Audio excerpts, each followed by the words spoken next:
হরে কৃষ্ণ ভক্তবৃন্দ, মণিমাধব চ্যানেলে আপনাদেরকে স্বাগত।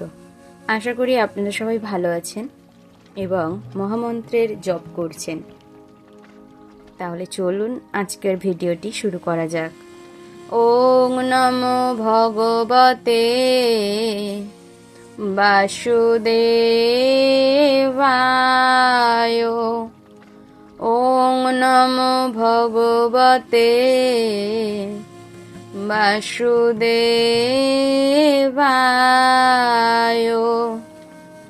ওং নমো ভগবতে বাসুদেবায়।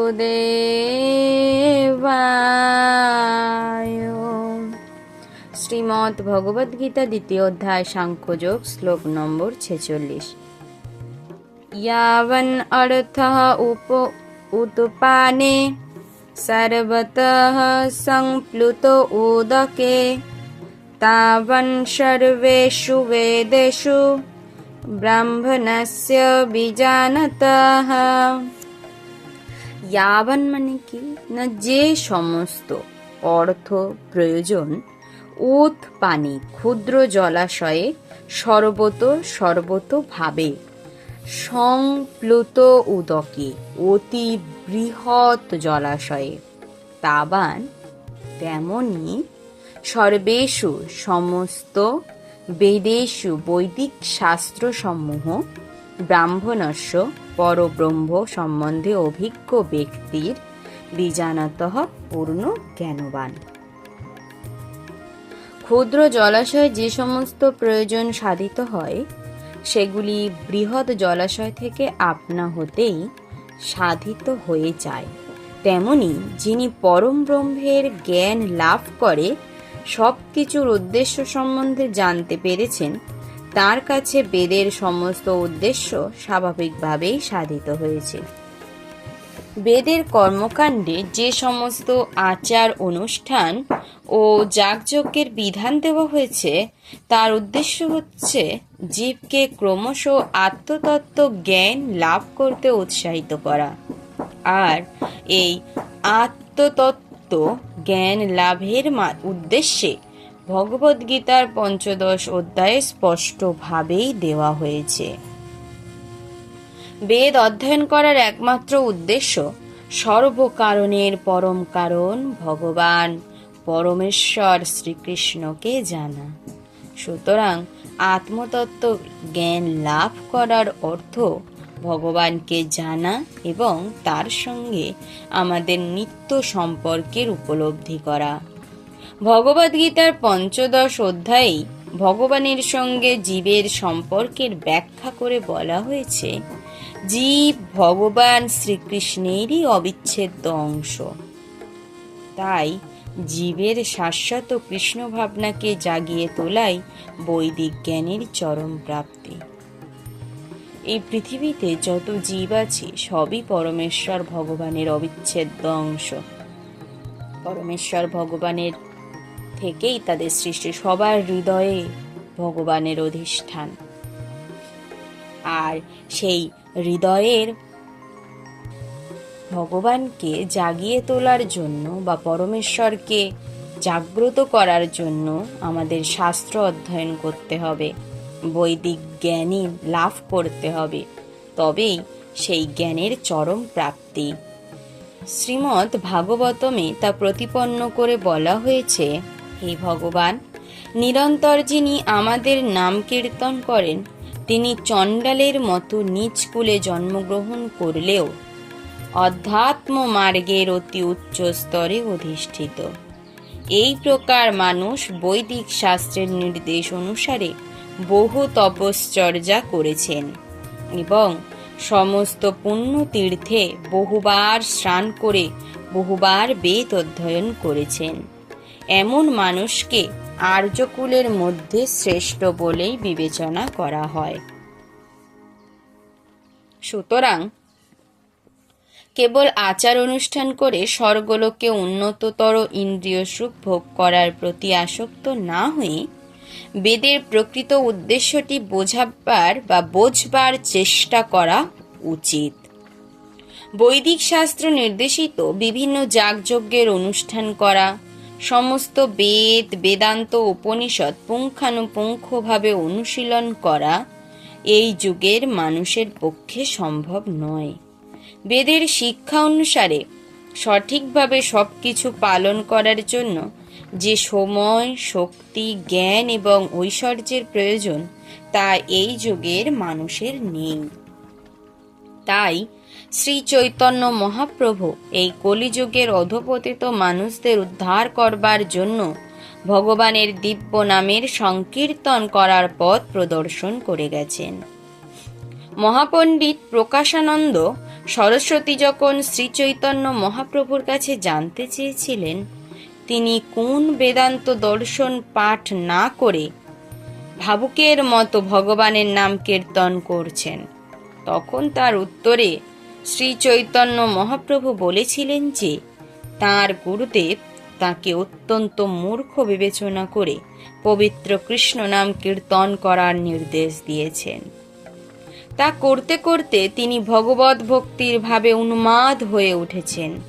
হরি বল। এই কলিযুগে অধিকাংশ মানুষই মূর্খ এবং বেদান্ত দর্শন বোঝার মতো ক্ষমতা তাদের নেই। ভগবানের দিব্য নামের নিরপরাধ কীর্তন করার মাধ্যমে বেদান্ত দর্শনের উদ্দেশ্য যথাযথভাবে সাধিত হয়। বৈদিক জ্ঞানের শেষ কথা হচ্ছে বেদান্ত।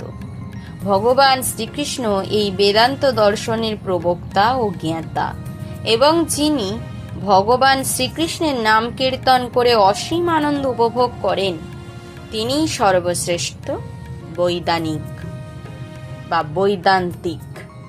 সেটি অতীন্দ্রিয় বৈদিক জ্ঞানের চরম উদ্দেশ্য। শ্লোক নম্বর 47।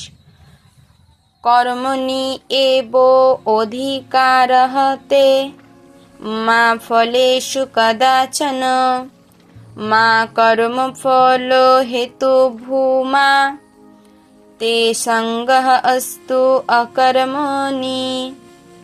কর্মণি মানে কি? যে নির্ধারিত কর্তব্য কর্ম, এব অবশ্যই, অধিকার তে তোমার, মা না, ফলেষু কর্মফলে, কদাচন কখনো, মানা কর্মফল, হেতু কারণ, ভূ হয় মা অর্থাৎ না, তে তোমার, সঙ্গ আসক্তি, অস্তু হোক, অকর্মণি স্বধর্ম অনুষ্ঠান না করায়।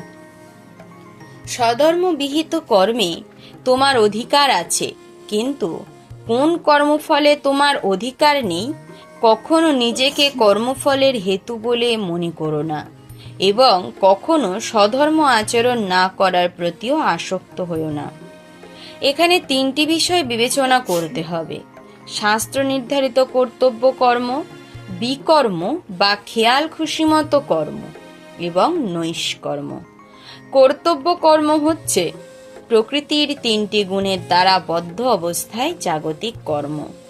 বিকর্ম হচ্ছে কর্তৃপক্ষ তথা শাস্ত্র অথবা গুরুদেবের অনুমোদন ব্যতীত কর্ম, এবং কর্তব্য কর্ম সম্পাদন না করাকে বলা হয় নৈষ্কর্ম। ভগবান অর্জুনকে উপদেশ দিয়েছিলেন নৈষ্কর্ম অবলম্বন না করে কর্মফলের প্রতি নিরাসক্ত থেকে তার কর্তব্য কর্ম পালন করার জন্য। মানুষ যখন তার কর্মফলের প্রত্যাশা করে তখন সে কার্যকারণে আবদ্ধ হয়ে পড়ে। এভাবেই সে কর্মের ফলস্বরূপ সুখ অথবা দুঃখ ভোগ করে। কর্তব্য কর্মকে আবার তিনটি ভাগে ভাগ করা যায়, যথা বিধিবদ্ধ কর্ম, সংকটকালীন কর্ম ও আকাঙ্ক্ষিত কর্ম।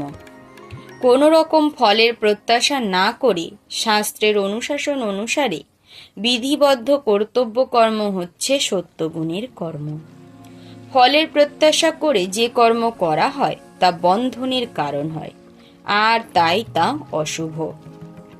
কর্তব্য কর্ম সকলকেই করতে হয়, কিন্তু কোনো রকম ফলের প্রত্যাশা না করে নিরাসক্তভাবে সেই কর্ম করতে হয়। এই প্রকার ফলের আশাহীন কর্তব্য কর্ম নিঃসন্দেহে মুক্তির পথে চালিত করে। ভগবান তাই অর্জুনকে উপদেশ দিয়েছিলেন ফলাফলের প্রতি আসক্ত না হয়ে কেবল কর্তব্য পালনের উদ্দেশ্যেই যুদ্ধ করতে। তার যুদ্ধে যোগ না দেওয়াও ছিল অন্য এক প্রকারের আসক্তি। এই প্রকার আসক্তি কাউকে মুক্তির পথে চালিত করে না। ইতিবাচক অথবা নেতিবাচক যে কোনো প্রকার আসক্তি বন্ধনের কারণ। কর্তব্য কর্ম থেকে নিষ্কর্মার মতো বিরত থাকা পাপ। তাই কর্তব্য বোধে যুদ্ধ করাই ছিল অর্জুনের পক্ষে মুক্তির একমাত্র মঙ্গলময় পথ।